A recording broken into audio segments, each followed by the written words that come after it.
Bonjour. Jean-Louis Debré, gaulliste, président de l'Assemblée nationale, trouve logique la libération de Maurice Papon. Mais Dominique Perben, gaulliste, ministre de la Justice, ne la souhaitait pas et rapporte l'émotion du chef de l'État. Michel Charasse, sénateur socialiste, autrefois proche de François Mitterrand, trouve logique cette mise en liberté.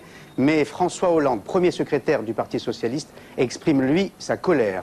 Le journal Le Monde est sur la même ligne que Jean-Louis Debré et Michel Charasse. Le journal L'Humanité partage, lui, le sentiment de Dominique Perben et de François Hollande. Cette diversité des réactions et cette ébullition montrent à quel point les fantômes de Vichy rôdent encore dans notre pays 60 ans plus tard. Ils auraient pu s'évanouir définitivement. Après la condamnation en 98 à 10 ans d'emprisonnement de Maurice Papon pour complicité de crimes contre l'humanité, mais un simple certificat médical les a fait revenir dardard. Débat dans un instant après le rappel de Frédéric Merget. Mercredi dernier, il est environ 13h30, Maurice Papon quitte la prison de la Santé sous les huées. Libéré pour raison de santé, il sort pourtant sans assistance médicale. Des passants, des fils et des filles de déportés sont là, choqués. Ça ne peut pas rester comme ça, je trouve ça... C'est surréaliste. Nous connaissons l'adresse de Papon et nous ne lui laisserons pas finir ses jours en paix. J'espère que de nombreux juifs et de nombreux non-juifs viendront aussi manifester devant la maison de Papon pour qu'ils sachent que, en ce qui nous concerne, justice n'a pas été faite. C'est un jour, comme je disais, c'est un jour noir pour la France. Le cas Papon, une affaire qui dure depuis 50 ans. 1942-1944 à Bordeaux, 1600 juifs sont déportés au camp de Drancy. L'ordre a été signé par Maurice Papon en personne. Il est alors secrétaire général de la préfecture de Gironde. Lorsque le Canard enchaîné révèle l'affaire en 1981, Papon est devenu ministre du gouvernement Raymond Barre. Il est le premier haut fonctionnaire français à devoir répondre de crimes contre l'humanité. Pourtant, il faut attendre 15 ans de plus et l'acharnement des partis civils pour que son procès s'ouvre enfin à Bordeaux. Papon donne le ton, ses déclarations choquent. Tout le monde doit désormais savoir que je n'accepterai pas de mourir inculpé et d'être jeté en pâture à l'opinion pour en protéger d'autres. Maurice Papon a 87 ans. La stratégie de la défense est claire, invoquer son état de santé et susciter la pitié. Première victoire pour Papon, il obtient le droit exceptionnel de comparaître libre en cour d'assises. Mais 6 mois d'audience et un procès surmédiatisé aboutissent enfin à la condamnation de Maurice Papon. 10 ans de prison ferme pour complicité de crimes contre l'humanité. Pour les familles de déportés, c'est la fin d'un douloureux combat, un soulagement. Monsieur, je n'ai pas de mots, c'est le plus beau jour, je crois, de ma vieillesse. Qu'il soit amené 55 ans après, devant une cour d'assises, pendant 6 mois, et condamné à 10 ans, c'est une grande victoire, croyez-moi. Et ça n'a pas été facile.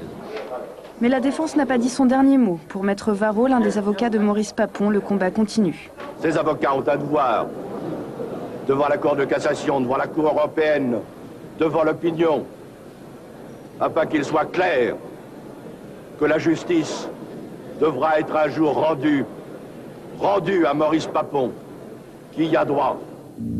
Maurice Papon se pourvoit en cassation et repart donc libre malgré sa condamnation. L'ancien fonctionnaire de Vichy continue d'échapper à la prison. Lorsqu'il doit se présenter au tribunal 1 an et demi plus tard, il préfère s'enfuir en Suisse. Maurice Papon finit par être arrêté le 22 octobre 1999. Il est incarcéré à Fresnes, puis à la Santé, dans une cellule VIP. Lorsqu'il est libéré en 2002, Maurice Papon a effectué 1/3 de sa peine. C'est déjà 3 ans de trop pour ses avocats qui veulent demander la révision du procès. J'espère me retrouver, sinon devant une cour d'assises immédiatement, au moins devant la Cour de cassation, qui examinera le pourvoi. La condamnation sera suspendue, la présomption d'innocence reconnue, et par conséquent, nous avancerons vers, j'espère, plus de justice. Mais Maurice Papon n'a peut-être pas définitivement gagné sa liberté. Sur ordre du ministre de la Justice, le parquet va examiner la possibilité de casser la décision de sa libération. Bonjour Arnaud Klarsfeld, on vous a vu dans ce rappel de Frédéric Merget, vous disiez victoire au lendemain du procès. Est-ce qu'aujourd'hui vous diriez défaite? Non, pas du tout.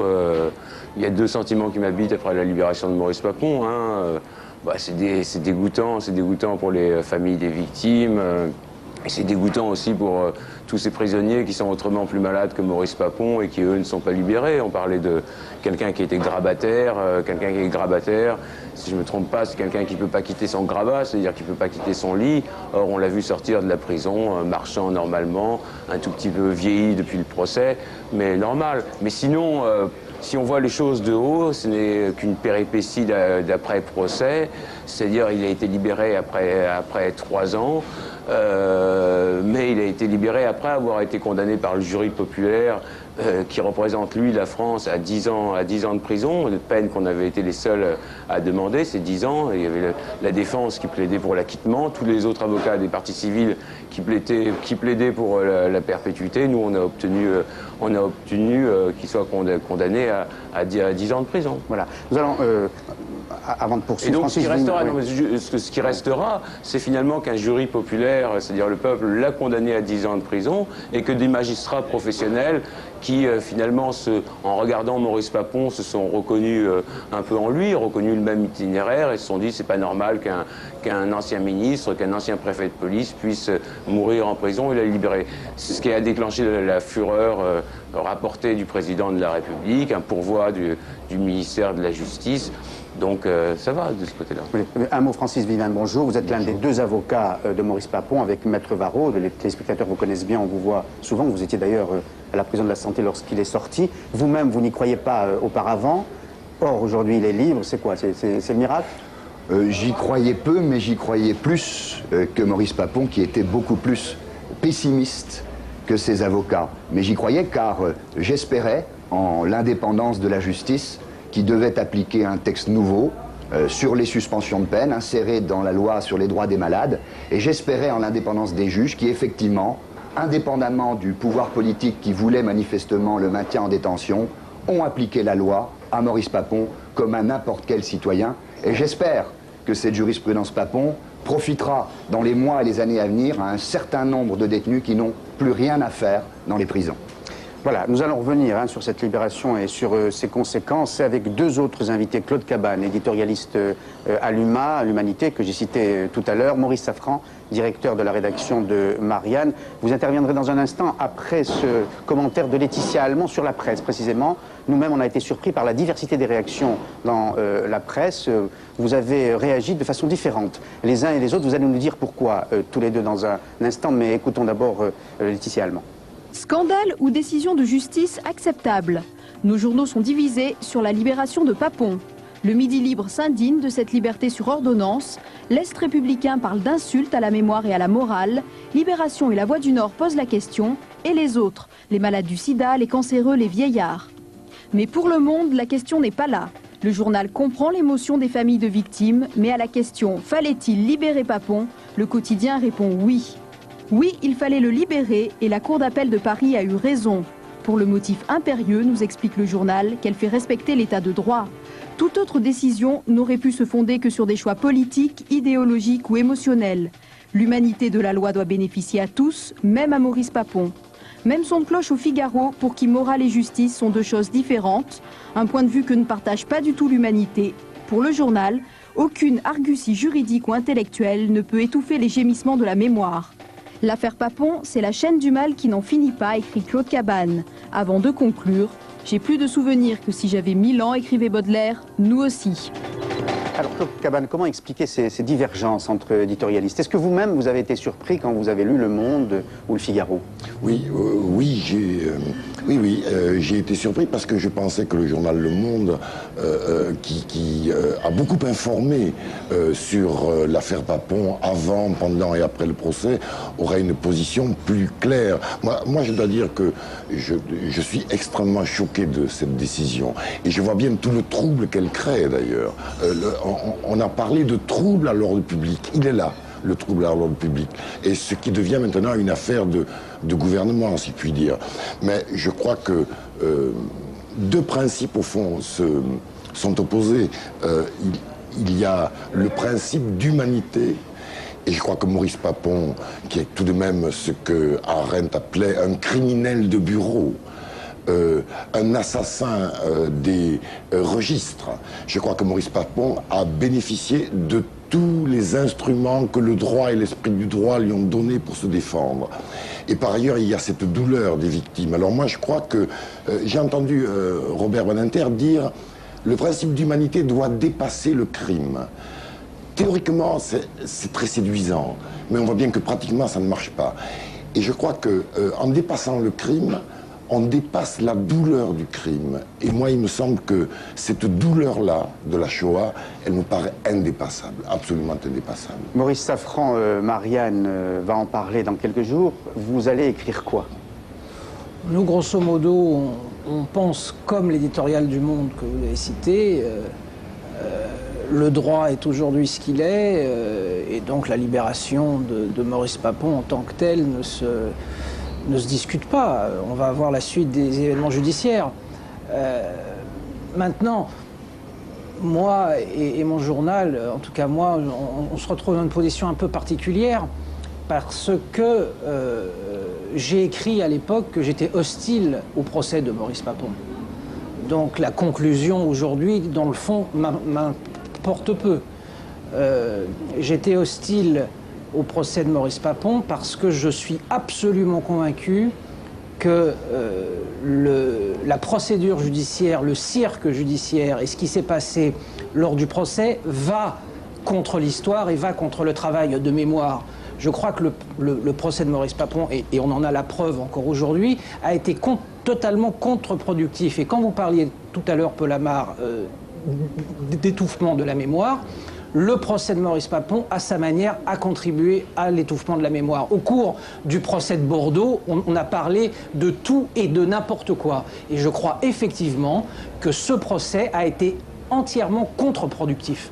Alors, je pensais que... Oui, vous allez répondre. Si je peux juste dire un mot, il n'a pas été du tout contre-productif, au contraire, il a été extrêmement productif. C'est-à-dire qu'après la guerre, ce qu'ont dit les tribunaux, c'est finalement, tous ceux qui ont déporté des Juifs ont bien fait ou n'ont pas mal fait, ils ont les mains propres. Ce qui était la thèse officielle en 1945, 1946, les procès de Bousquet et tout ça. 50 ans après, 45 ans après, le peuple français a dit non, ils n'ont pas bien fait, ils auraient pu refuser et ils méritent une condamnation et ils ont les mains sales. Donc de ce côté-là, il a été extrêmement productif. Parce que le peuple français a pu se décider et a pu fixer les règles, c'est-à-dire qu'un haut fonctionnaire confronté à des mesures inhumaines et violant les droits de l'homme, sachant très bien que les enfants qu'il faisait déporter, qu'il contribuait à faire déporter, c'est pas un assassin, c'est quelqu'un qui s'est rendu complice de crimes contre l'humanité, eh bien un tel homme mérite une sanction. Non, et maintenant, ce qui va être enseigné dans les hautes écoles d'administration, à l'ENA et tout ça, c'est que face à des ordres inhumains, eh bien parfois il faut dire non. Donc dans ce sens-là, il a été extrêmement productif. Maurice, vous allez réintervenir l'un et l'autre. Je pensais qu'il n'y avait que deux débats, et vous en rajoutez un troisième sur l'histoire, débat évidemment judiciaire entre avocats, mais débat aussi médiatique, mais ce chapitre-là, on l'abordera, celui de la mémoire, mais on va procéder d'une façon méthodique, si vous le voulez bien, sur la libération de Maurice Papon et les raisons de cette libération, sur la tentative de réhabilitation, ce sera le deuxième point, et sur les chances ou pas d'aboutir du pourvoi en cassation. Alors, sur la libération, Maître Boulanger, qui est avocat des parties civiles, dit que les certificats médicaux lui paraissent suspects compte tenu des conditions de sortie de Maurice Papon, qui est sorti tranquille, valide, quoi. Oui, il faut recentrer le débat sur la question de la libération et les motifs de santé de la libération, car là, j'entends déjà refaire le procès. Ce n'est pas le sujet du jour. Le sujet du jour n'est qu'un sujet qui intéresse la question de l'exécution de la peine. Il n'y a pas pour l'instant, par cette décision de libération, remise en cause de la condamnation.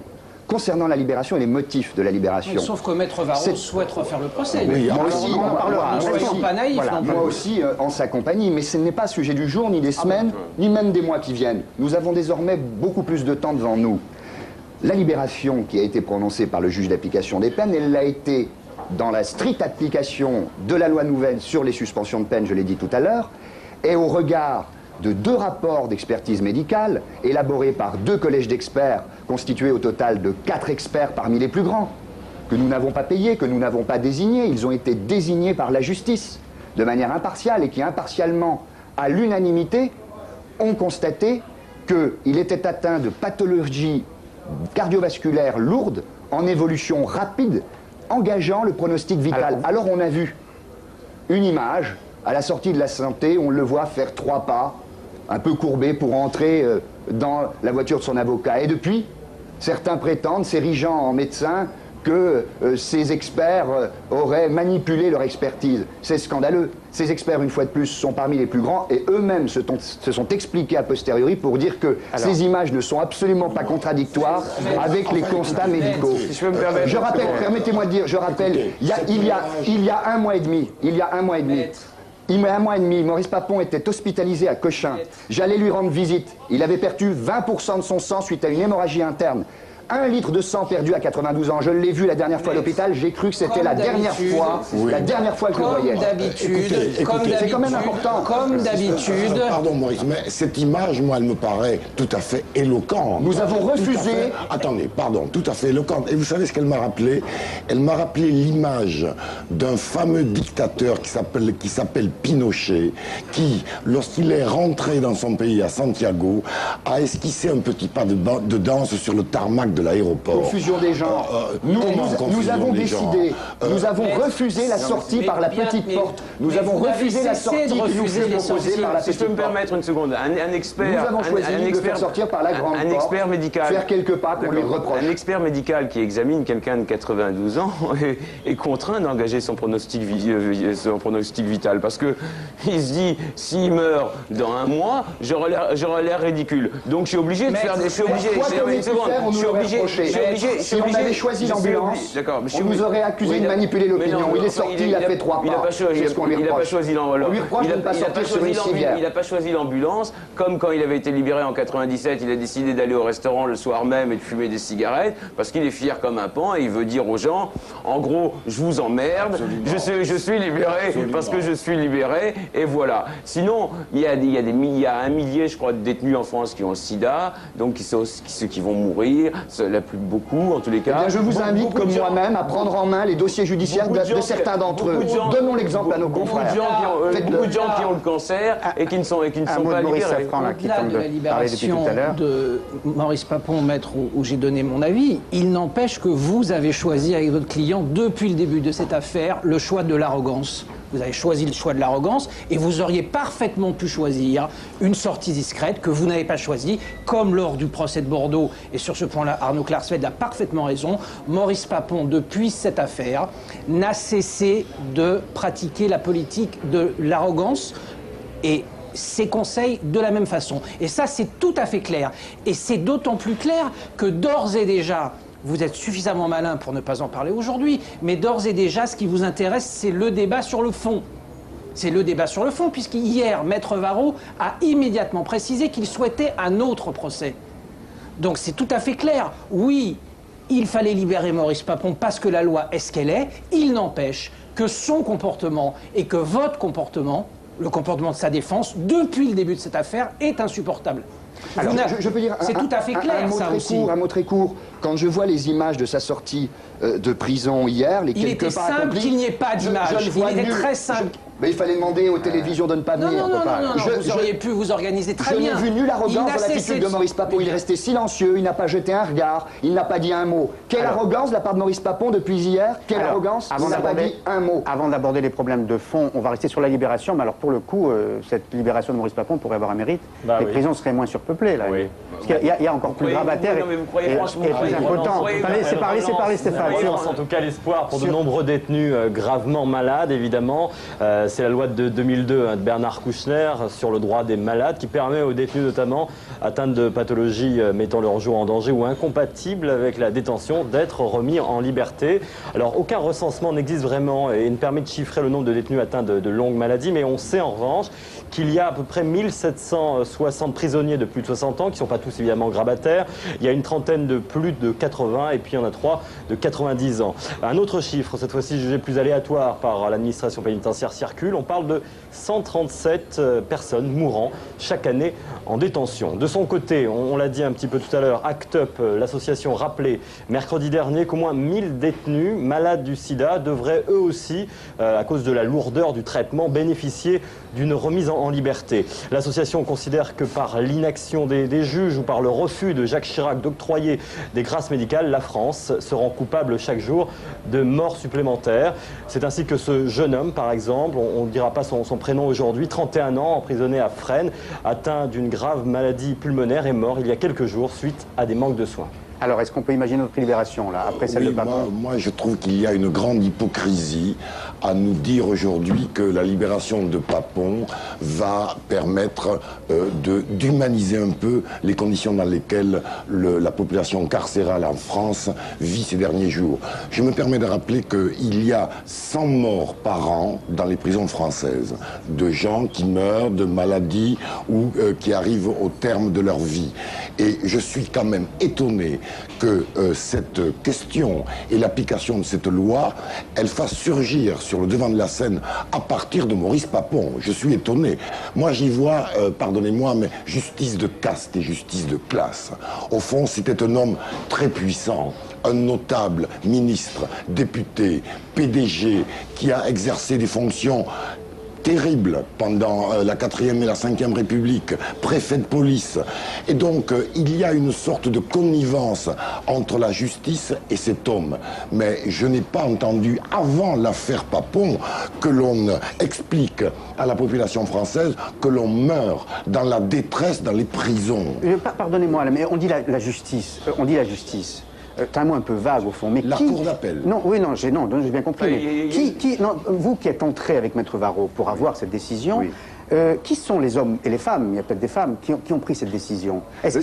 Comment sont-ils? Parce que j'ai pas vu de reportage là-dessus. Avant de répondre à la question, je voudrais dire que je suis d'accord sur la... C'est intéressant, mais c'est intéressant de savoir qui... Ils sont trois, et des magistrats, des magistrats peuvent très bien avoir un point de vue politique. On a vu dans l'affaire Touvier, dans l'arrêt de la cour d'appel, la chambre d'accusation de l'affaire Touvier, où la chambre d'accusation avait rendu un non-lieu pour Paul Touvier en disant que Vichy était une constellation de bonnes intentions. Donc des magistrats peuvent très bien être suspects d'avoir une opinion politique et se décider finalement en fonction de leur propre opinion. C'est tout le contraire, puisque cette chambre, la 13e chambre de la Cour d'appel de Paris, a résisté à la pression politique pour appliquer la justice et le droit. C'est une chambre spécialisée en matière d'exécution de la peine et qui connaît très bien les textes et qui face à ce texte nouveau, on a fait une application littérale à Maurice Papon. Je voudrais simplement dire que je suis d'accord sur la fin de l'intervention de Claude Cabane lorsqu'il dit que avant le remue-ménage médiatique autour de la libération de Maurice Papon en exécution de cette loi, on n'entendait pas beaucoup parler des vieillards et des malades en prison. Et je dis la même chose. C'est-à-dire que j'entends beaucoup de bonne conscience aujourd'hui invoquer toutes ces personnes, ces centaines de personnes qui n'ont plus leur place dans les prisons. Mais c'est par dépit qu'elles invoquent ceci aujourd'hui. Avant, elles n'ont jamais traité de ces questions. Et cette affaire donne l'occasion d'une façon spectaculaire de donner sa pleine puissance à cette loi qui aura pour vertu de permettre la libération, c'est certain, de dizaines de personnes. Quand j'entends Dominique Perben, le garde des Sceaux, dire hier: il n'y aura pas de jurisprudence Papon susceptible de s'appliquer à d'autres détenus, vieillards ou malades.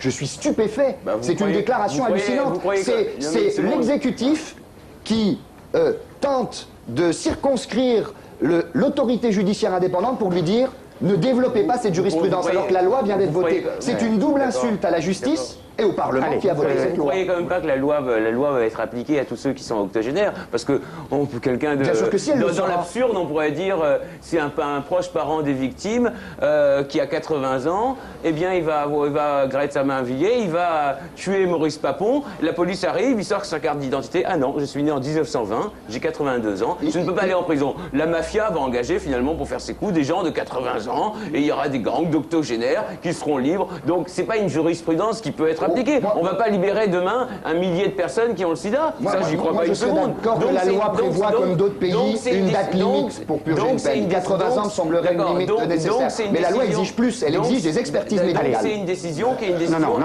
Claude, on va revenir au cas Papon. C'est une décision extraordinaire. Oui, c'est intéressant c'était de dire que ça profitera à d'autres. Mais c'est une décision qui est extraordinaire et qui sera appliquée parcimonieusement, mais qui ne sera pas appliqué en général à tous ceux qui sont, eux, vraiment grabataires, c'est-à-dire qui ne peuvent pas quitter leur lit. Alors, vous avez parlé d'exécutif et d'autorité judiciaire. Deuxième point, et là, on aborde les problèmes de fond, le pourvoi en cassation. Tiens, je vais m'adresser d'abord à mes deux confrères. Est-ce qu'il a une chance d'aboutir ? Apparemment, les spécialistes depuis hier nous expliquent que non, qu'il n'y aura sans doute pas de possibilité de pourvoi en cassation. Allez, je vais poser la question encore plus brutalement. Oui. Est-ce que Maurice Papon peut retourner en prison ? Voilà. Moi, je le souhaite. Hein. Je le souhaite, mais est-ce qu'à votre avis... Et d'ailleurs, je constate que la loi, elle s'applique dans la mesure où l'ordre public n'est pas troublé. Je parle du droit. Or, je constate que l'ordre public est, depuis 48 heures, troublé. Non, mais il y a un débat sain dans une démocratie. Un débat sain n'est pas le trouble à l'ordre public. La nation est troublée, avouez-le. Mais Papon ne retournera pas en prison, il n'y a pas...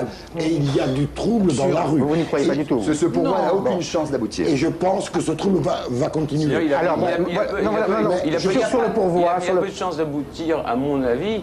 Parce que les juges... Vous dites qu'il a peu de chances d'aboutir. Je crois, d'un point de vue logique, oui, parce que les juges auront du mal à se dire on va le remettre en prison, et comme les experts médicaux, ils peuvent se dire et s'il meurt, peu de temps après qu'on l'ait mis en prison. Le problème de la société française ne peut pas être aujourd'hui, sur une question aussi importante qui reste une question fondamentale de la société française, remettre en prison un type de cet âge-là. Ça n'a aucun sens. On s'en fout complètement qu'il y retourne ou pas maintenant. Ce n'est pas le problème. Vous en foutez, mais enfin les familles des victimes, peut-être mais qu'il y en a ne parlez pas sans arrêt au nom des familles des victimes. Je suis autant que vous famille de victimes. Non mais pourquoi vous êtes famille des victimes? Pourquoi vous êtes famille des victimes? Je suis aussi famille de victimes. Qu'est-ce que c'est cette histoire? On s'en fout. Je m'en fous. Non mais vous dites on s'en fout. Je m'en fous. Non, il y en a qui s'en foutent pas. Mais ne pas cesser de parler exclusivement. Je représente les familles des victimes. Moi aussi je suis famille de victimes. Donc arrêtez. Vous représentez vous-même? Non, je représente les familles de victimes autant que vous. Pourquoi? Parce que je suis famille de victimes. Vous représentez vous-même. Moi, je représente des gens, une association. Vous n'avez pas le mot de famille de victimes. C'est clair. Je parle en mon nom. Non, Claude. Simplement, un mot, simplement d'information. Je vous connais depuis longtemps, mais je ne le savais pas. Vous me l'apprenez. Quand vous dites que vous êtes famille de victimes, ça veut dire quoi, Maurice Safran? Que ma mère a été déportée, que mes 4 grands-parents sont morts en déportation, et je ne supporte plus maintenant que des gens parlent au nom des familles de victimes. Que chacun s'exprime, que chacun ici s'exprime. Et ça veut dire, Maurice, je m'en fous que Maurice Papon retourne en prison. Donc je m'en fous. C'est très clair, mais ne vous arrogez pas le droit de parler au nom des familles de victimes. C'est clair. Arnaud, Maurice Safran, ça veut dire que vous ne souhaitez pas que justice soit rendue, à supposer que Maurice Papon, puisqu'un jury populaire l'a condamné à 10 ans d'emprisonnement, soit complice de crimes contre l'humanité en tant que fils et petit-fils de déporté. Justice soit rendue. Je pense très profondément, comme Simone Veil par exemple, que la procédure judiciaire a été, depuis 20 ans, assez contradictoire avec le travail de mémoire et le travail de l'histoire.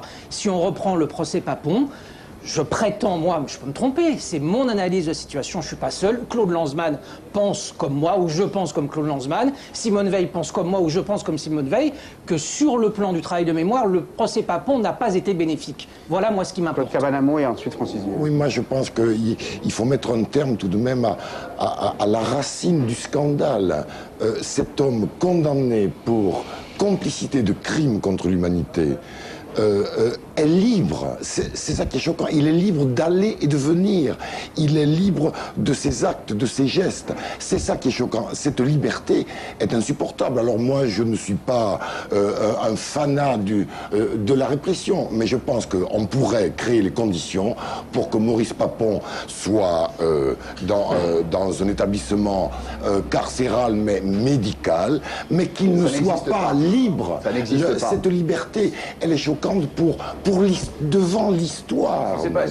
C'est pas la liberté qui est choquante. Devant l'histoire. C'est pas la liberté qui est choquante. C'est le fait qu'il était libéré alors qu'il ne méritait pas d'être libéré. Voilà, parce qu'il a été condamné à 10 ans de prison. On avait demandé 10 ans de prison. Donc 10 ans de prison avec les remises de peine, ça fait 5-6 ans. Il aurait été libre après 5-6 ans. Donc la liberté, le fait qu'il puisse être libre, je m'y attendais, puisqu'il aurait pu sortir au bout de 6 ans. Mais c'est le fait qu'il sorte au bout de 3 ans. alors qu'il n'est pas grabataire, que des gens sont en prison et eux sont grabataires et eux ne sortiront pas parce qu'ils n'ont pas les moyens de se payer des avocats, les moyens de se payer des experts et qui resteront en prison et que la loi ne sera appliquée parcimonieusement et les gens continueront à mourir en prison. Alors sur le pourvoi en cassation, non, vous allez prendre la parole. Je dis simplement un mot. Donc on a bien compris qu'aucun des quatre ne croit un seul instant que le pourvoi en cassation, donc initié par Dominique Perben et par évidemment le parquet, puisse aboutir. Reste le troisième point, on a bien entendu Maître Varro, on vous a d'ailleurs aussi entendu dans les journaux télévisés. Vous allez vous battre maintenant, c'est votre troisième étape, si je comprends bien, pour la réhabilitation. Oui, c'est un sujet que nous avons annoncé il y a quelques jours, mais sur lequel aujourd'hui je n'ai aucunement l'intention de m'étendre, car encore une fois, ce n'est pas le sujet du jour, ni des semaines, ni des petits mois à venir. Le sujet du jour, c'est une libération en exécution d'une loi sur les suspensions de peine. Je constate que ça, il va falloir que vous alliez vite, hein. C'est le sujet des mois qui viennent. Malheureusement, je crois que c'est une course entre l'âge et la rapidité de la justice. Je constate une chose, c'est que sans même que les avocats de Maurice Papon n'aient besoin d'alimenter le débat, ce débat porte de manière confuse sur la culpabilité ou l'innocence. Il ne s'agit pas de la question de sa condamnation qui n'est pas remise en cause aujourd'hui. Il s'agit d'une simple question d'exécution de la peine qui ne remet pas en cause c'est pas ce que dit Maître Varro. La condamnation. C'est pas ce que dit Maître Varro, on l'a bien entendu. Mais j'explique la décision des juges, la seule décision, la dernière décision. C'est une question de suspension de l'exécution de la peine. Il y aurait qui divergence. Ne remet pas en cause on a bien vu qu'il y avait divergence entre... J'allais vous dire, réservez vos forces pour plus tard, quand on parlera de l'autre sujet. Aujourd'hui, la seule question, c'est l'exécution de la peine qui ne peut plus précisément être exécutée au dire d'experts éminemment compétents. Mais je trouve, au fond, combien sont dérisoires ces finasseries juridiques, alors qu'il s'agit d'une des périodes les plus noires de notre histoire, d'un homme qui a été à la fois, si je puis dire, la police et le crime. La police la plus abjecte et le crime le plus abominable. Il s'agit de cette réalité atroce où des hommes se sont mis au service des vainqueurs à croix gammée. Ils ont accepté, comme disait le président de la République à propos de la mort du grand résistant Rol-Tanguy, ils ont accepté la trahison et l'asservissement. Non seulement ils l'ont accepté, mais ils ont organisé cette trahison et cet esclavage. Alors tout ça me paraît absolument dérisoire. Et donc je constate que, en définitive, cet acte de la libération de Maurice Papon n'est pour ses défenseurs qu'une étape vers une sorte de réhabilitation qui serait alors un scandale absolu. Un scandale absolu. Faut-il rappeler ici à Maître Villemin ce qu'a été l'occupation, ce qu'a été la responsabilité des hauts cadres de... Je connais le sujet. Voilà. Je connais le sujet. Il a entendu pendant 6 mois. Mais on s'oriente. Le problème qui entraîne la confusion à laquelle on assiste, c'est la coïncidence de deux décisions qui interviennent sur des plans juridiques différents. La Cour de Strasbourg qui intervient le 25 juillet et qui nous ouvre des voies procédurales pour demander un réexamen devant la Cour de cassation, et puis aujourd'hui la décision qui ne concerne que la suspension de l'exécution de la peine pour des motifs médicaux. Et il y a télescopage entre deux plans qui entraîne cette confusion. Il y a télescopage chez vous, maître, parce que vous auriez pu faire le choix. Vous auriez pu faire le choix de prendre cette chance inouïe qui vous est tombée dessus, qui est la libération de Maurice Papon, et puis vous en tenir là. Et c'est très précisément ce que disait Claude. Mais c'est pas votre attitude du tout. Votre attitude, c'est de dire « Ok, Papon a été libéré, c'est une bonne chose, très bien, mais maintenant on va aller plus loin, on veut qu'il soit innocenté. » Et à partir de là, c'est vrai qu'on retombe dans un autre débat qui montre que vous n'avez rien entendu et vous n'avez rien compris. C'est ça le vrai débat aujourd'hui. Vous connaissez la loi présomption d'innocence du 15 juin 2000. Je ne parle pas de loi, je parle de morale, d'histoire et de politique, pas de loi. La commission de réexamen de la Cour de cassation qui permet de demander le réexamen d'une décision pénale définitive lorsque la Cour européenne des droits de l'homme a condamné l'État pour manquement au procès équitable. C'est ce qui s'est produit concernant Maurice Papon. Au nom de quoi renoncerions-nous à une voie de droit que nous pouvons utiliser de façon légitime? Au nom de quoi? Au nom de quel diktat? Francis Villemin, Arnaud Klarsfeld, Didier Schuller, qui a cohabité avec Maurice Papon à la prison de la Santé, a rapporté dans Le Parisien, je crois, que Maurice Papon, d'ailleurs très valide, il avait toute sa tête, je prends le propos exact de Didier Schuller, était obsédé le temps de l'emprisonnement, il doit l'être encore d'ailleurs, par sa réhabilitation et qu'il réétudiait sans arrêt les pièces du dossier, les du procès, d'ailleurs il les connaît par cœur. Comme manifestement vous défendez très bien les intérêts de votre client, ça veut dire que vous le suivrez dans cette volonté qu'il a lui-même d'être réhabilité. C'est clair. Maurice Papon a toute sa tête, c'est certain. Il n'a plus tout son corps, mais il a toute sa tête.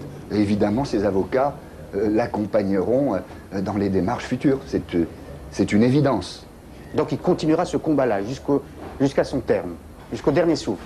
Ce n'est pas le sujet du jour, ni des semaines, ni des mois qui viennent, mais le temps viendra où nous nous engagerons de manière déterminée, très déterminée dans ce combat. C'est évident. Comme le pronostic vital a été évoqué et qui a motivé sa remise en liberté, s'il meurt avant. Sauf si sa mort survient, ce qui mettra un terme définitif peut-être à cette affaire et qui satisfera beaucoup de gens finalement. Beaucoup de gens auraient aimé qu'il meure en prison, il mourra libre, mais sa mort peut-être mettra un terme à cette affaire. Il mourra libre, mais condamné et noirci par le peuple français. Mais est-ce qu'il aura un jour, maître, un frémissement d'émotion? Est-ce qu'il aura un jour un commencement de confidence, une larme, une seule larme? Alors, j'ai quelque chose de très important à dire. Pour les petits bébés juifs qu'il a rayés de la carte des vivants sur un registre, pour les hommes malades, acquittés de complicité d'assassinat, acquittés de complicité d'assassinat. Ne refaites pas le procès, s'il vous plaît. Les hommes malades. Sur l'émotion que Maurice Papon, qu'on reproche à Maurice Papon d'avoir jamais exprimée, je veux dire une chose. Il y a 4 ans, juste avant le procès, une grande chaîne de télévision, une des plus grandes, est venue chez lui enregistrer une émission extrêmement intéressante, où il a tenu des propos poignants, très très intéressants, qui étaient prévus pour être diffusés à une heure de grande écoute. Au dernier moment, le journaliste qui avait procédé à cet enregistrement en ma présence m'a appelé désemparé en me disant que finalement il n'était pas possible de diffuser cette émission. Oui, alors quand Maurice Papon a voulu exprimer certains mots, lorsqu'il en a exprimé aussi au procès, il y a eu des moments intéressants, je pense à ses déclarations finales. On a mis une sorte de couvercle. On a mis une sorte de couvercle, car ses adversaires n'avaient aucune envie. Ses adversaires... Il n'a jamais eu un mot de regret, ni un mot de remords. Il a jamais pensé au victime. Je ne sais pas si il a toujours pensé à lui-même. Je ne sais pas si c'était des regrets ou des remords, mais il y avait une émotion dans ce qui était dit. Des mots qu'il avait vraiment utilisés. Si vous le permettez l'un et l'autre, Maître Vimard, on a empêché la diffusion. Si vous le permettez l'un et l'autre, là, je ne souhaitais pas du tout en parler. Mais je vais le faire, et vous, au fond, vous m'obligez à le faire, parce que j'ai fait cette interview de Maurice Papon. J'ai fait une interview. Vous étiez présent, d'ailleurs. Oui, dans son bureau. Pas celle à laquelle je référence. J'ai bien compris, puisque la mienne, celle de Maurice Papon, celle que j'ai faite, a été diffusée à l'époque où je travaillais sur TF1, et une longue interview qui m'a valu d'ailleurs pas mal de critiques. Notamment de la communauté juive qui me reprochait d'avoir été, c'est un comble, et c'était d'ailleurs une critique très paradoxale, vous vous souvenez, on avait participé à des débats, qui m'avait reproché d'avoir été un petit peu procureur, et d'avoir fait le procès avant le procès. Pardonnez-moi, mais je dois le dire, quand j'ai fait cette interview, qui a été très longue, moi-même, j'ai été très frappé par d'abord la pugnacité de Maurice Papon. Là, pour le coup, il n'était ni grabataire ni impotent. Il avait effectivement toute sa tête. Il y a 5 ans. Et il y a 5 ans. Et quand je lui ai montré certaines photos d'enfants déportés et morts, qui ne sont jamais revenus, je crois qu'il y a 2 prénoms dont je me souviens encore, c'est Rachel et Nelly, 2 petits bébés. Slotniki, oui. Il n'avait éprouvé aucun remords. Et d'ailleurs, il m'avait même sérieusement engueulé en me disant, vous faites du cinéma, jetez-moi ces photos. Donc, vous faisiez du cinéma, Paul Amar, et vous le savez. Vous faisiez du cinéma, ça vous avait été beaucoup reproché. Vous faisiez du cinéma, il l'a constaté, il a réagi de manière un peu énergique, mais vous aviez été très insistant et vous aviez coupé certaines parties de l'émission. Je suis... Non, j'ai passé dans l'intégralité... le harcèlement que là, vous j'ai fait un peu gêné subir. parce que dans ce type de débat, j'étais souvent dans une posture de médiateur, mais comme il s'agissait d'une interview que j'ai faite qui a effectivement provoqué un vif débat, pardonnez-moi, si vous partagez, Maître Vimard, le sentiment de Maurice Papon, qui consiste à penser que montrer au moins deux photos d'enfants déportés morts, si c'est du cinéma, Voilà. Non, mais Donc, la manière de le faire, vous avez coupé des parties de l'émission. Si c'est ça du cinéma, vous lui avez remis sous les yeux 10 fois. Je suis un peu gêné parce que vous êtes un peu Vous seul avez face gardé à la trois fin. contradicteurs, donc je ne vais pas en rajouter. Mais j'ai le souvenir, et je reviens sur cette interview d'un Maurice Papon qui, à aucun moment, photo ou pas, montage ou pas, off ou on, comme on dit dans notre jargon, n'a à l'époque manifesté pas l'ombre de l'ombre d'un regret. J'ai déjà rencontré des gens égoïstes, mais alors lui, pardonnez-moi de le je crois rappeler. que lui Quelle a était cette la chaîne palme de l'égoïsme. Il faut le dire. Non. C'est intéressant. Non. Qu'elle n'ait pas été diffusée. C'était avant le procès? Non, le journaliste était ennuyé, c'est pas lui qui avait pris la décision de ne pas diffuser, bien évidemment, je n'impliquerai personne, mais c'est une réalité. Et quelle chaîne? Quelle chaîne? Ah bon, mais une très grande chaîne. D'ailleurs, il y a un problème qui se pose parce que ce sont des vérités à double fond. Une très grande des chaîne. vérités. Alors dites-le. Il y a d'ailleurs un problème qui n'était pas du service public. Vous avez peur de quoi? Une très grande chaîne qui n'était pas du service public. Ah, donc la deuxième interview n'a pas été diffusée. La première, celle que j'avais faite, avait été diffusée. D'ailleurs, il y a un problème qui se pose sur le plan strictement journalistique. Et votre avis nous intéresse. J'ai entendu Maître Jakubowicz, je crois, dire « J'espère qu'on ne donnera pas la parole à Maurice Papon ». Que feriez-vous si vous êtes directeur de la rédaction, vous l'avez été, vous êtes éditorialiste, si on vous disait « Tiens, tu peux avoir, vous pouvez avoir une interview de Maurice Papon ». Moi, c'est non. C'est clair, c'est non. Et d'ailleurs, il me semble avoir compris que les défenseurs de Maurice Papon se sont en quelque sorte engagés à ce qu'il garde un certain devoir de réserve. Ce qui est un signe d'ailleurs, ce qui est un signe. Ils ont bien compris que toute intervention aujourd'hui de Maurice Papon ne ferait qu'aggraver le scandale de sa liberté. Ne ferait qu'aggraver le scandale. Si on vous proposait à Marianne... Je pense comme Claude que je dis non, que je refuse cette interview de Maurice Papon, à moins que la grâce, ce que je ne crois pas, que la grâce lui soit tombée sur la tête, et qu'il veuille maintenant reconnaître ses responsabilités sous l'occupation. Je ne crois pas à ça, donc c'est plutôt non. Quel est votre...